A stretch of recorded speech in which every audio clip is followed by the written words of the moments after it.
ಯಾಗಿ ಕೇಳಿಸಿಕೋ, ಶೃಣು.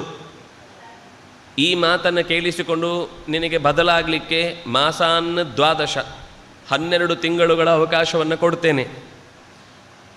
ಕಾಲೇನ ಅನೇನ ನ ಅಭ್ಯೇಷಿ, ಒಂದು ವೇಳೆ ನೀನು ಈ ಕಾಲದೊಳಗೆ ನಿನ್ನ ಮನಸ್ಸನ್ನು ಬದಲಾಯಿಸಿಕೊಂಡು ನನ್ನತ್ತ ತಿರುಗದೆ ಹೋದಿ ಅಂತಾದರೆ, ಎಲೈ ಚಾರುಹಾಸಿನಿ, ನೀನನ್ನು ದುಃಖಪಟ್ಟು ಅತ್ತು ಅಥವಾ ಸಿಟ್ಟು ಮಾಡಿಕೊಂಡ್ರೂ ನಿನ್ನಲ್ಲಿರುವ ಮುಖದ ಸೌಂದರ್ಯ ಅಂತೂ ಕಮ್ಮಿ ಆಗುವುದಿಲ್ಲ. ನಾನು ಆಗಲೂ ನೀನು ಇಷ್ಟೆಲ್ಲ ಕೋಪಿ ಮಾಡಿಕೊಂಡ್ರೂ ನಿನ್ನ ಮೇಲೆ ನನಗೆ ಕೋಪ ಇಲ್ಲ. ಚಾರುಹಾಸಿನಿ, ಓ ನಗೆ ಮೊಗದವಳೆ, ಕೇಳಲಿಲ್ಲ ಅಂದರೆ ಮಾತ್ರ ತತಸ್ತ್ವಾಂ ಪ್ರಾತರಾಶಾರ್ಥಂ, ನನ್ನ ಅಡಿಗೆಯವ್ರ ಹತ್ರ ಹೇಳ್ತೇನೆ, ಬೆಳಗಿನ ಫಲಾಹಾರಕ್ಕೆ, ಬೆಳಗಿನ ಪ್ರಾತರಾಶ ಅಂದರೆ ಬೆಳಗಿನ ತಿಂಡಿ, ಬೆಳಗಿನ ತಿಂಡಿಗೆ ಸೂದರಿಗೆ ಹೇಳ್ತೇನೆ, ಛೇತ್ಸ್ಯಂತಿ ತ್ವಾಂ ಲೇಷಶಃ, ಚೂರೇ, ಒಂದೇ ಸರ್ತಿ ಎಲ್ಲ ಕತ್ತರಿಸಲಿಕ್ಕೆ ಹೇಳುವುದಿಲ್ಲ, ಸ್ವಲ್ಪ ಸ್ವಲ್ಪ ಭಾಗವನ್ನೇ ಪ್ರತಿ ದಿವಸಕ್ಕೆ ನನಗೆ ಬೆಳಗಿನ ತಿಂಡಿಗೆ, ಇವತ್ತು ಬೆಳಗಿನ ತಿಂಡಿಗೆ ಸೀತೆಯ ಬೆರಳು, ಇವತ್ತು ಸೀತೆಯ ಅಂಗೈ, ಇವತ್ತು ಸೀತೆಯ ಮುಂಗೈ, ಇವತ್ತು ಸೀತೆಯ ತೋಳು, ಹೀಗೆ ಒಂದೊಂದೇ ಭಾಗವನ್ನು ಕತ್ತರಿಸಿ ಬೆಳಗಿನ ತಿಂಡಿಗೆ ನೆಂಚಿಕೊಳ್ಳಲಿಕ್ಕೆ ನಾನು ಉಪಯೋಗಿಸಿಕೊಳ್ತೇನೆ ಅಂತ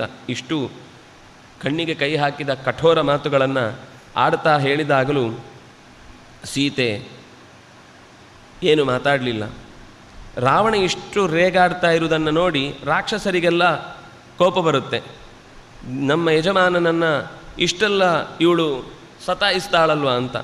ವಚನಾದೇವತಾಸ್ತಸ್ಯ ಸುಘೋರ ರಾಕ್ಷಸೀಗಣಾ ಕೃತಪ್ರಾಂಜಲಯೋ ಭೂತ್ವಾ ಮೈಥಿಲೀಂ ಪರ್ಯವಾರಯನ್.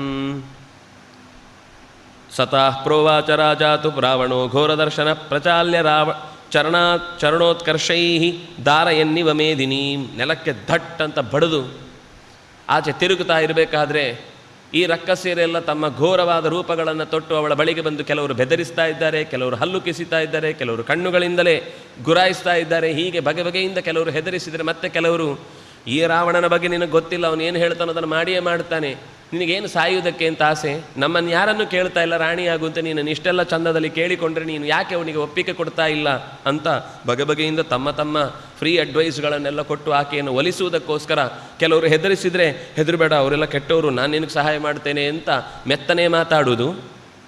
ಮಾತಾಡಿ ಮೆತ್ತನೆ, ಇಷ್ಟೆಲ್ಲ ಯಾಕೆ ಬೇಕು, ಒಪ್ಪಿಕೊಂಡು ಬಿಟ್ಟರೆ ನಿನಗೂ ಕ್ಷೇಮ, ನಮಗೂ ಎಲ್ಲ ಸುಮ್ಮನೆ ಏನೇನೋ ಕೆಲಸಗಳನ್ನು ಹೇಳ್ತಾರೆ, ನೀನನ್ನು ಒಲಿಸಬೇಕು ಓಲೈಸಬೇಕು ಅಂತ. ಅದಕ್ಕಿಂತ ನೀನು ಇದೆಲ್ಲ ಬಿಟ್ಟು ಸುಲಭದಲ್ಲಿ ಪ್ರತಿ ದಿವಸವೂ ನೆಮ್ಮದಿಯಾಗಿ ಕಳೆಯಾಗಿ ನಗುತ್ತಾ ಈ ಸುಖವನ್ನೆಲ್ಲ ಅನುಭವಿಸ್ಬೋದಲ್ವಾ. ಅವರೇ ಒಂದು ಕಡೆಯಿಂದ ಚೂಟುವುದು, ಆಮೇಲೆ ಇನ್ನೊಂದು ಕಡೆಯಿಂದ ತೂಗುವುದು.